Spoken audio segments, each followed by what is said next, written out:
देखो, यह एक लोहे की तार है। अगर तुम इसमें बहुत तेज विद्युत धारा प्रवाहित करो तो ये अपने प्रतिरोध के कारण जल्दी गर्म हो जाएगी, लाल होकर चमकने लगेगी और आखिर में पक की आवाज के साथ पिघलकर टूट जाएगी। लेकिन तुम बहुत समझदार हो, तुम्हें इस चमकती हुई तार से एक विचार आया। अगर हम ऐसा कोई धातु ढूंढ लें जिसका गलनांक मेल्टिंग पॉइंट बहुत ऊंचा हो तो क्या वो लगातार चमक नहीं सकती? फिर तुमने अपने दोस्तों की मदद से 3000 डिग्री सेल्सियस से अधिक गलनांक वाला धातु टंगस्टन W प्राप्त किया। तुमने उत्साह से उसे पतली तार में खींचा और सर्किट से जोड़ा। टंगस्टन तार ने सच में तेज रोशनी बिखेर दी, लेकिन थोड़ी ही देर में वो फिर से टूट गई। समस्या ये थी कि तार का तापमान तो केवल 2000 डिग्री सेल्सियस के आसपास था, जो टंगस्टन के गलनांक से कम है। फिर भी वो क्यों जलकर टूट गई? तुम्हें जल्द ही कारण समझ में आया। हवा में मौजूद ऑक्सीजन ऊंचे तापमान पर टंगस्टन ऑक्सीजन से मिलकर ऑक्साइड ऑफ टंगस्टन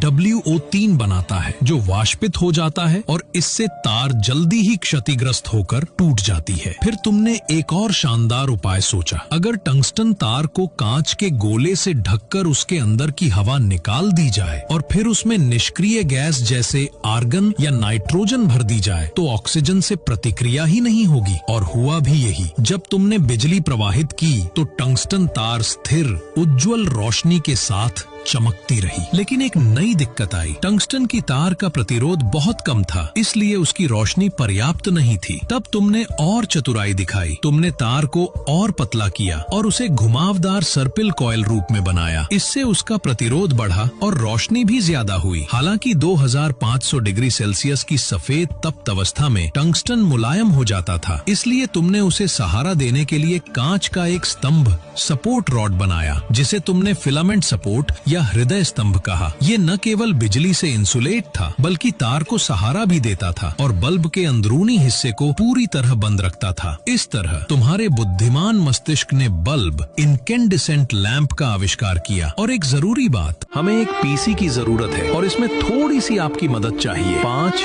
10, 50, 100 आपसे जो हो सके हमारी मदद के लिए सहयोग कर सकते हैं।